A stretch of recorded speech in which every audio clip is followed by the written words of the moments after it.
بسم اللہ الرحمن الرحیم۔ شب قدر میں پڑھیے۔ امیر المومنین حضرت مولا کائنات علی مرتضیٰ شیر خدا رضی اللہ تعالی عنہ فرماتے ہیں، جو کوئی شب قدر میں سورۃ القدر 7 بار پڑھتا ہے، اللہ تعالیٰ اسے ہر بلا سے محفوظ فرما دیتا ہے اور 70,000 فرشتے اس کے لیے جنت کی دعا کرتے ہیں۔ اور جو کوئی سال بھر میں جب کبھی جمعہ کے روز نماز جمعہ سے قبل 3 بار پڑھتا ہے تو اللہ تعالیٰ اس روز کے تمام نماز پڑھنے والوں کی تعداد کے برابر نیکیاں لکھتا ہے۔ سبحان اللہ۔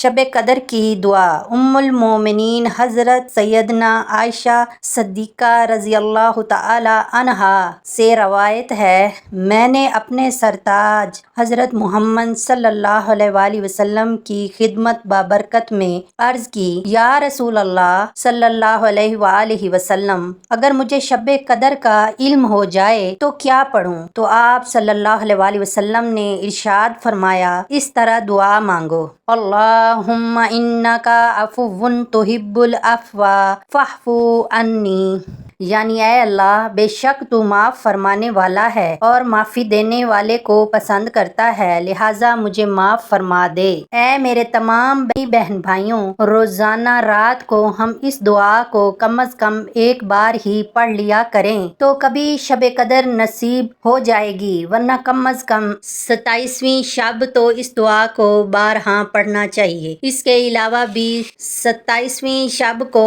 اللہ تعالیٰ توفیق دے تو شب بیداری کر کے درود و سلام کی کثرت کیجیے، اور اگر ذکر و نعت میسر آئے تو اس میں بھی شرکت فرمائیں اور نفل میں وقت گزارنے کی کوشش کریں۔ دعاؤں میں یاد رکھیے گا، اگر آپ نے ابھی تک میرا چینل سبسکرائب نہیں کیا تو پلیز میرے چینل کو بھی سبسکرائب کر دیں۔